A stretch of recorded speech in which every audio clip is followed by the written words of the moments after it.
Assembly సమావేశాలను 15 రోజులు జరపాలని మాజీ మంత్రి హరీష్ రావు కోరారు. వారం రోజులు జరుపుతామని ప్రభుత్వం చెప్పినట్టు తెలిపారు. వారం తర్వాత బీఏసీ పెట్టి డిసైడ్ చేస్తామని స్పీకర్ చెప్పారని హరీష్ రావు అన్నారు. సభలో పవర్ పాయింట్ ప్రెజెంటేషన్ ఇచ్చేందుకు అవకాశం ఇవ్వాలని కోరినట్లుగా తెలుస్తోంది. రోజు క్వశ్చన్ అవర్ నిర్వహించాలని సూచించారు. సభ అజెండాను 24 గంటల ముందు పంపాలని కోరారు.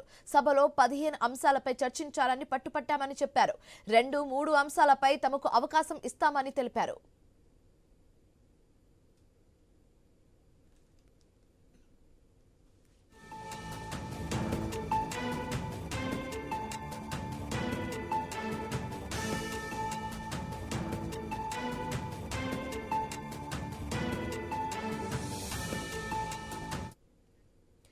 అసెంబ్లీ సమావేశాలను 15 రోజులు జరపాలని మాజీ మంత్రి హరీష్ రావు కోరినట్లుగా తెలుస్తుంది. ఇదే అంశానికి సంబంధించి మరింత తాజా సమాచారం మా కరెస్పాండెంట్ ఏవై స్వామి ఫోన్ ద్వారా అందిస్తారు. స్వామి, ఈ రోజు జరిగినటువంటి బిజినెస్ అడ్వైజరీ కమిటీ సమావేశంలో ఇటు బీఆర్ఎస్ పార్టీ నుంచి హరీష్ రావు, అదేవిధంగా వేముల ప్రశాంత్ రెడ్డి, ఎంఐఎం నుంచి అక్బరుద్దీన్ ఓవైసీ, బీజేపీ నుంచి ఒకవైపు అక్బరుద్దీన్ ఓవైసీ పార్టిసిపేట్ చేశారు. ఇటు బీజేపీ నుంచి మహేశ్వర్ రెడ్డి పార్టిసిపేట్ చేశారు.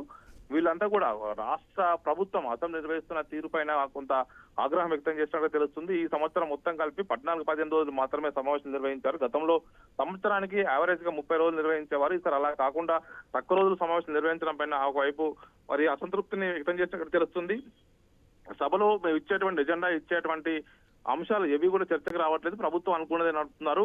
ఒకవైపు గత సంవత్సరం మొత్తం కలిపి 6 రోజులు మాత్రమే క్వశ్చన్ అవర్ కేటాయించారు. క్వశ్చన్ అవర్ కు సభ్యుల యొక్క హక్కు ప్రతిరోజు కూడా సభ జరిగే ప్రతిరోజు కూడా క్వశ్చన్ అవర్ కు అవకాశం ఇవ్వాలని చెప్పేసి కూడా మేము అడిగినట్టుగా కూడా హరీష్ రావు స్పష్టం చేశారు. మరోవైపు బీఆర్ఎస్ పార్టీ తరఫున 15 రోజుల పాటు అసెంబ్లీ సమావేశం నిర్వహించాలని చెప్పేసి సూచించినామని చెప్పేసి కూడా హరీష్ రావు అన్నారు.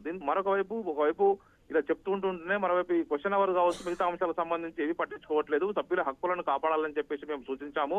ప్రతిసారి కూడా ప్రభుత్వం కేవలం వారం రోజులు మాత్రమే ఈ సమావేశం నిర్వహించి తప్పించుకోవాలని చూస్తుంది. ఖచ్చితంగా ప్రజా సమస్యలను చర్చించాలంటే ఖచ్చితంగా 15 రోజులు జరగాలని చెప్పేసి మేము కోరామని చెప్పేసి కూడా హరీష్ రావు తెలిపారు. మరోవైపు దీంతో పాటు ఈసారి జరిగేటువంటి అసెంబ్లీ సమావేశాల్లో క్వశ్చన్ అవర్ సంబంధించిన ఇష్యూస్ నే ప్రధానంగా తీసుకోవాలి. ఇరిగేషన్ ఇష్యూస్ లో రాష్ట్ర ప్రభుత్వం కనుక పవర్ ప్లాంట్ ప్రజెంటేషన్ ఇస్తే మాకు కూడా పవర్ ప్లాంట్ ప్రజెంటేషన్ ఇచ్చే అవకాశం ఇవ్వాలని చెప్పేసి కోరాము. దీనికి బట్టి విక్రమార్క మీరు అధికారంలో ఉన్నప్పుడు మాకు ఇవ్వలేదు కదా అంటే, మీరు ప్రిపేర్ అయ్యి రాలేదు కాబట్టి మేము అవకాశం ఇవ్వలేదు, మీరే బైకాట్ చేసిపోయారు, మేము కూడా అలా బైకాట్ చేసి పోవాలా అని చెప్పేసి కూడా ఆయన అన్నట్టుగా కూడా తెలుస్తుంది. దీంతో ఈసారి అధికార పార్టీ కనుక power plant presentation Krishna Godavari నదుల ఇరిగేషన్ ఇష్యూస్ మీద ఇస్తే కనుక మాకు కూడా ఇవ్వాలని చెప్పేసి కూడా హరీష్ రావు కోరినట్టుగా తెలుస్తుంది.